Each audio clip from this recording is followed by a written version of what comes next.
The ground shakes. Thousands of sandals crush the mud of the narrow road as an endless Roman column advances glued to the dark edge of the lake. The mist is so thick that it swallows the dawn. The soldiers see only the back of the man in front. They hear only the metallic clash of weapons, the tired blowing of horses, the beating of hearts trying to believe that Rome is invincible. None of them realize that above the fog, the hills are already full of eyes. 40,000 hidden warriors hold their breath as if the very air awaits an order. In silence, a man watches everything, calculating each step of the legionnaires as pieces stuck in a dead-end board. When he raises his hand, that road will cease to be a path and will become a pit. And the first cry that breaks this silence will announce the beginning of the end. In less than 3 hours, the lake will be a mirror of blood, and 15,000 names will be blotted out. The only question remains: who will realize the trap? Before it is too late, that column that advances blindly by the lake was not born there. It is the result of years of hatred brewing between two monsters of the Mediterranean. On the one hand, Rome, mistress of the roads and legions, accustomed to crushing any city that dared to challenge her. On the other, Carthage, queen of the seas, owner of riches that made entire kingdoms look like poor villages. The first war between the two had already ended in Carthaginian humiliation, treaties forcibly signed, and a bitter taste of revenge choked in the throat. Everyone knew that this was not peace. It was just a pause before the next collision. When Hannibal decided to cross the Alps with an exhausted army and elephants half dead from the cold, Rome laughed. When he began slaughtering entire legions in northern Italy, the laughter faded. Each victory of Hannibal took a stone from the invisible wall of Roman invincibility. And in that misty dawn, that wall was about to crumble completely. In the hills above the fog, the true author of that silent dawn watched like a predator before the jump. Hannibal Barca, young, ruthless, molded from childhood to destroy Rome. His father had made him swear eternal hatred of the Romans when he was still 9 years old. It was not a childish promise. It was destiny engraved like a red-hot iron in the soul. He studied armies, climate, terrain, studied men. He knew that the Romans were brave but arrogant. He knew that his consuls sought glory more than prudence. And Flaminio was the most predictable of all, driven by pride, deaf to advice, hungry for fame.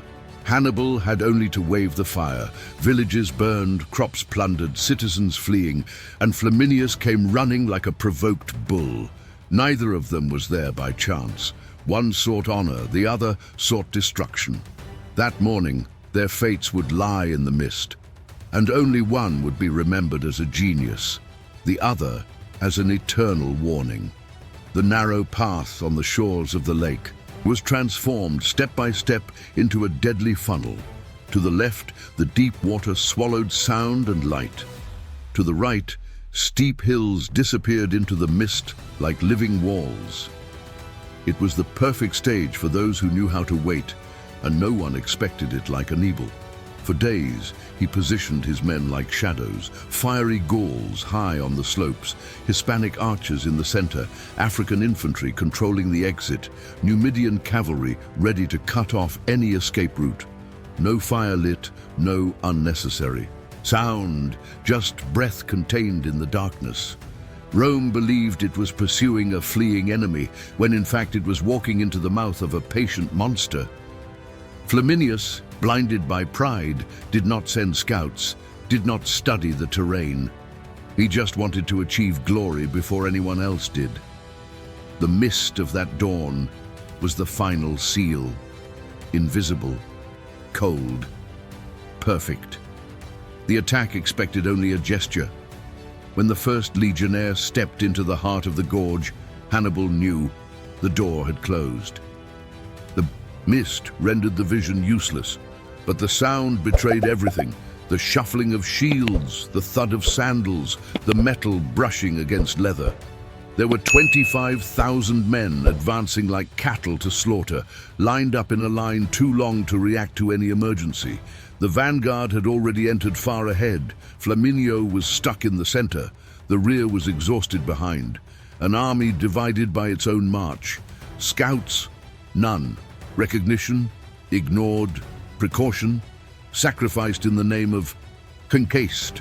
Flaminius believed he was hunting the Carthaginian, but at that moment he was the one being pursued, and he did not yet know it. The first murmurs began as muffled screams echoed in the mist. Distant, disordered sounds, as if the hill itself had woken up hungry.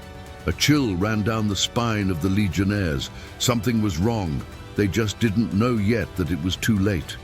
The horns sounded, not the Roman one, but a strange, wild, rage-laden, metallic voice.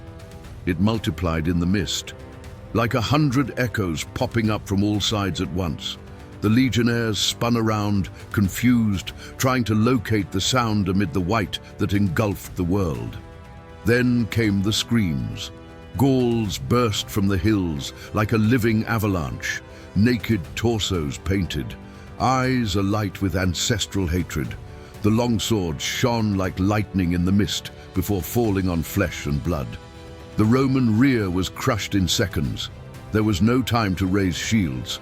The column tried to form a line, but how to organize order within a world without contours?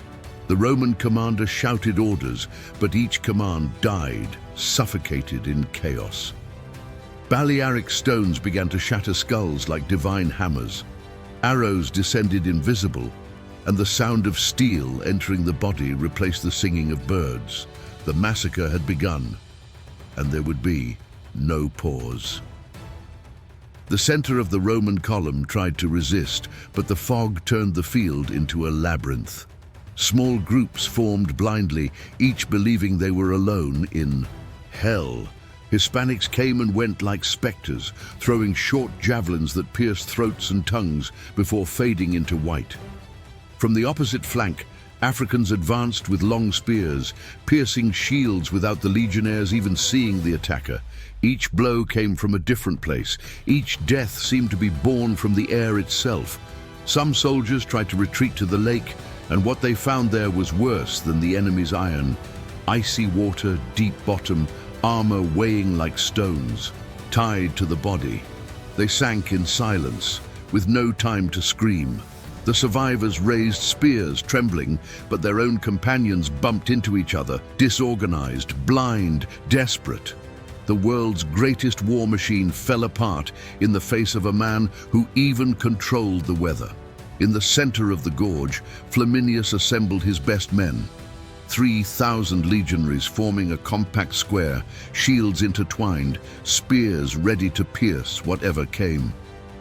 There, for a few minutes, Roma still resisted. The ground was already red mud, each step slipping in fresh blood. The screams coming from behind were distant, unreal, like echoes of a bad dream that the mind refused to understand. Then the mist opened a crack, and out of it came Ducarius, a Gallic giant who had lost everything to Rome. He charged forward with personal fury, breaking through shields with animal force. Flaminius faced him, sword against sword, two worlds colliding in seconds. The avenging Carthaginian was faster. The steel entered below the consul's helmet. Flaminio fell to his knees, fell face down in the mud that had previously been the road. When the commander died, the army died with him. Roman resistance turned into sheer desperation, and Hannibal just watched. The massacre proceeded as the work of a cruel sculptor. 3 hours, that was all it took for 4 legions to turn into ruin. The mist now had color. The white turned to red, diluted like paint in water. The lake swallowed men as easily as iron. Knocked them down, arrows, spears, swords, but nothing was as fatal as fear. When news of Flaminius's death spread, something broke inside the legionaries.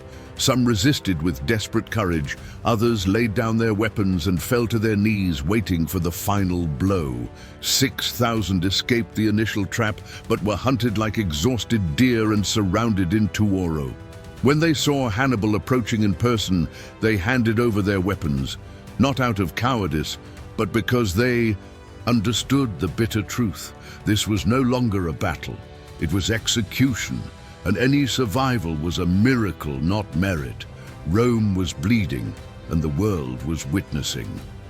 Days later, when the messengers reached Rome, the Forum fell silent like an empty temple. 4 legions, erased, 15,000 dead, 10,000 in chains, a consul without a body to be veiled.